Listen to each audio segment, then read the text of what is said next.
જરા જોરથી આજુબાજુ ભાજપના બી 2-4 લોકો વિડીયો બનાવતા હશે, એમને પણ થવું જોઈએ કે દમદાર કાર્યક્રમ હતો. ચૈતરભાઈના સમર્થકોમાં પાવર હતો, જુસ્સો હતો, જોશ હતો.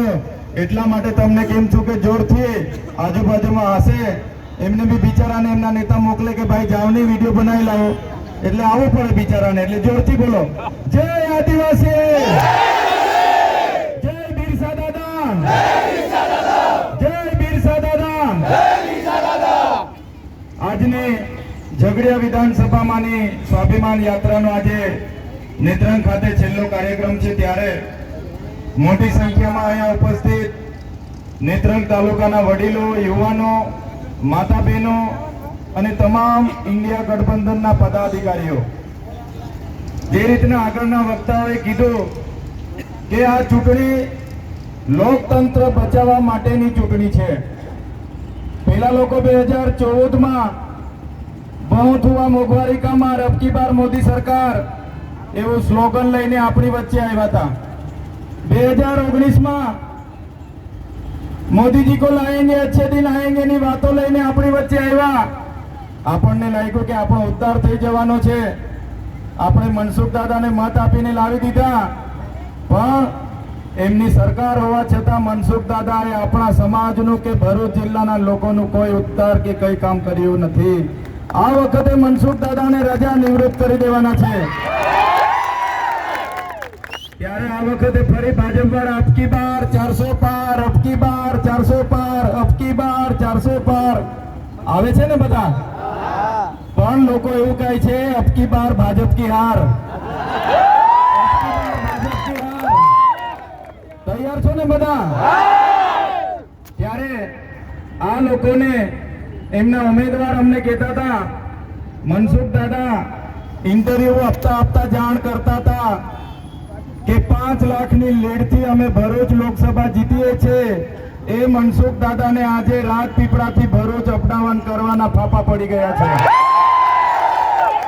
એ મનસુખ દાદા આજે તમારી બધાની નેત્રંગમાં ઉપસ્થિતિનો વિડીયો જોઈ લેશે.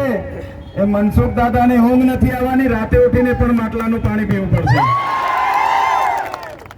હવે ઉંમર થઈ ગઈ ભાઈ, આરામ કરો. અમારા જેવા યુવાનને લડવા તો તક આપો. સાચી વાત છે ને? ત્યારે ફરી મનસુખભાઈ હજુ 5 વર્ષ માંગવા આવ્યા છે. 30 વર્ષમાં તો કંઈ કર્યું નથી, એટલે હવે મનસુખ દાદાને આપણે રજા આપવાની છે અને તમારી સામે યુવાનોની ફોજ ઊભી છે. આ યુવાનોને એક તક તમારે આપવાનો છે. તૈયાર છો? ત્યારે તમે જોઈ લો, આમના શાસન દરમિયાન મોંઘવારી ઓછી કરવાની વાત હતી. 450 નો ગેસનો બાટલો આ મોંઘવારી ઓછી કરવા વાળા લોકોએ આજે 1250 સુધી પહોંચાડી દીધો છે. પેટ્રોલનો ભાવ 65 રૂપિયા હતો, આ મોંઘવારી ઓછી કરનાર લોકોએ 95 રૂપિયા સુધી પહોંચાડી દીધો છે. એટલા જ માટે અમે તમને કહેવા માટે આવ્યા છે, હવે કોઈ મોદીની ગેરંટીમાં કોઈએ પડવાનું નથી. મોદીની ગેરંટીની વાત કરે છે, પણ મોદીની ગેરંટીમાં કોઈએ પડવાનું નથી. શેની ગેરંટી ભાઈ? મોદીજી તમારી શેની ગેરંટી?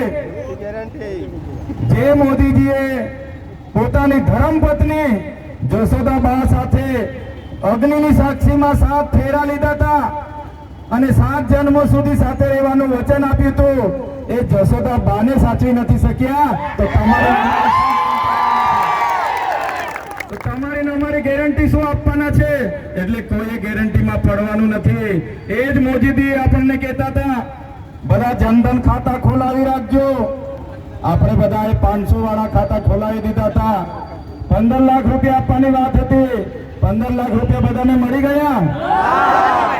આ ખૂણાવાળા બોલતા નથી ભાઈ, મળી ગયા હોય તો કહેજો. મોદીજીએ 15 લાખ આપી દીધા. આજે 15 લાખ માટે મારા યુવાનો દર મહિને એટીએમ માં ચેક કરવા જાય છે, પણ પૈસા આવ્યા નથી. ત્યારે આ વખતે આપણે સમજી જવાનું છે, આ જુટ્ટા લોકોને આ વખતે આપણે અહીંયા ફાવા દેવાના નથી. આજે ચૂંટણી છે, ભાજપમાં હલબલી મચી ગઈ છે. જોઈ લીધું ને તમે બધાએ? હલબલી મચી છે. મનસુખ દાદા જ્યાં બી ભાષણ બોલે 11 વખત ચૈતર વસાવાનું નામ લેવું પડે છે. 11 વખત. એમના CR પાટીલ, એમના મુખ્યમંત્રી, દેશના ગૃહમંત્રીને ભાષણમાં 7 વખત ચૈતરભાઈનું નામ લેવું પડે છે, 7 વખત. આ આપણી તાકાત છે. આવનાર દિવસોમાં ચૂંટણીમાં એમની પાસે કોઈ હથિયાર બચ્યું નથી, ધર્મની રાજનીતિ નથી બચી, ત્યારે આ વખતે એ લોકો પોલીસનો પણ ઉપયોગ કરવાનો છે. મિત્રો ધ્યાન આપજો. લોકલ પોલીસ તો બિચારી શું કરે, એમના IPS લોકોને સૂચના છે કે પોલીસનો ઉપયોગ કરીને ચૈતર વસાવાને હરાવી દેવાના છે. પણ જે ચૈતર વસાવા ગુજરાતની ભાજપ સરકારથી નથી ડર્યા, કેન્દ્રની ભાજપ સરકારથી નથી ડર્યા, એ ચૈતર